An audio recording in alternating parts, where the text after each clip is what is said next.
കേന്ദ്ര സർക്കാരിന്റെ റേഷൻ അരി കൊടുക്കുന്നതിൽ എന്തെങ്കിലും ഒരു തെറ്റുണ്ടോ എന്ന് എന്തെങ്കിലും ഒരു കുറവുണ്ടെന്ന് അയ്യപ്പദാസിന് തോന്നുന്നുണ്ടോ? എല്ലാ പദ്ധതികളും ഇവർക്ക് കൃത്യമായി കൊടുക്കുന്നില്ല. അയ്യപ്പദാസിന്റെ പരിപാടി എന്താ? PM ആവാസ് യോജന കൊണ്ടുവന്ന് ലൈഫാക്കി, MGNREA അയ്യങ്കാളി പദ്ധതിയാക്കി മാറ്റി, സ്വച്ഛ് ഭാരത് മിഷൻ ശുചിത്വ മിഷനാക്കി മാറ്റി. തട്ടിപ്പാണല്ലേ? അതേപോലെ തന്നെ PM കൃഷി യോജന KM മാണിയുടെ പേരിലൊരു പദ്ധതിയാക്കി മാറ്റി, ആയുഷ്മാൻ ഭാരതിനെ കൊണ്ടുവന്ന് കാരുണ്യമാക്കി മാറ്റി, Atal mission four regional urban പദ്ധതിയെ അമൃത് പദ്ധതിയാക്കി മാറ്റി.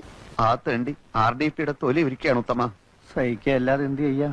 അതേപോലെ തന്നെ NRHM ആർദ്രം പദ്ധതിയാക്കി മാറ്റി, PM ഉജ്ജ്വല യോജനയെ ഫിലമെന്റ് ഫ്രീ രഹിത കേരളമാക്കി മാറ്റി, PM ഗരീബ് കല്യാൺ യോജനയെ സൗജന്യ റേഷൻ പദ്ധതിയാക്കി മാറ്റി, അതുപോലെ തന്നെ PM പോഷൻ അഭിയാനെ മിഡ് ഡേ മീൽ പദ്ധതിയാക്കി മാറ്റി.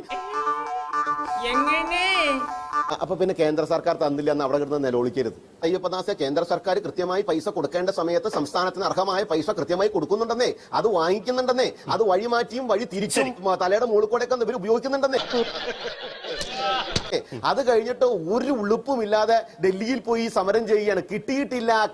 ആ നിലവിളി വേണ്ടെന്നാ ഞാൻ പറഞ്ഞത്. പോയി ചത്തുടടാ.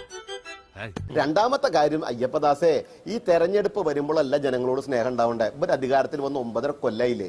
ഇവൻ പറയുന്നത് വിശ്വസിക്കരുത്. ഇവൻ ഭക്ഷണം കഴിക്കാനും കള്ളം പറയാനും മാത്രമാണ് വാ തുറക്കുന്നത്. കേരളത്തിലെ ഏത് മേഖലയാണ് തകർന്നിരിക്കുന്നത്, ഏത് മേഖലയാ പ്രയാസമുള്ളത് എന്ന് അനിൽകുമാർ ചോദിച്ചു. അനിൽകുമാറെ,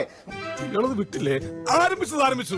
ഇനി പറഞ്ഞിട്ടെന്താ കാര്യം? മുഖ്യമന്ത്രി മുതൽ ആഭ്യന്തര വകുപ്പ് കൈകാര്യം ചെയ്യുന്ന മുഖ്യമന്ത്രി ആയിക്കോട്ടെ, കൃഷി വകുപ്പ് ആയിക്കോട്ടെ, വിദ്യാഭ്യാസ വകുപ്പായിട്ടെ, ധനവകുപ്പ് ആയിക്കോട്ടെ, ഇനി നിങ്ങളുടെ ഫോറസ്റ്റ് വകുപ്പ് ആയിക്കോട്ടെ, വൈദ്യുതി വകുപ്പ് ആയിക്കോട്ടെ, ജലസേചന വകുപ്പ് ആയിക്കോട്ടെ, സ്പോർട്സ് വകുപ്പ്, നമ്മുടെ മെസ്സിന്റെ വകുപ്പിൽ അർജന്റീന മന്ത്രി കലകിയില്ലേ ഇപ്പൊ 2 ദിവസം മുന്നേ. അവനെ നമ്പിയാണ് ഞാൻ ഇങ്ങനെ ആയത്. 64 ലക്ഷം പേർക്ക് പെൻഷൻ കൊടുക്കുന്ന ഒരു സർക്കാർ 34 ലക്ഷത്തോളം സ്ത്രീകളെ ഇതാ പുതുതായി ഒരു സ്ത്രീ സുരക്ഷ എന്ന് കൊണ്ടുവരുമ്പോൾ 1 കോടി ആളുകൾക്ക് സർക്കാരിൽ നിന്ന് നേരിട്ട് എല്ലാ മാസവും സഹായം കിട്ടുകയാണ്. ഇടതുപക്ഷ രാഷ്ട്രീയത്തിന്റെ നിലപാട് എന്ന് പറയപ്പെടുന്ന അപഹാസ്യമാണ് കേരള സമൂഹത്തിന് മുമ്പിൽ.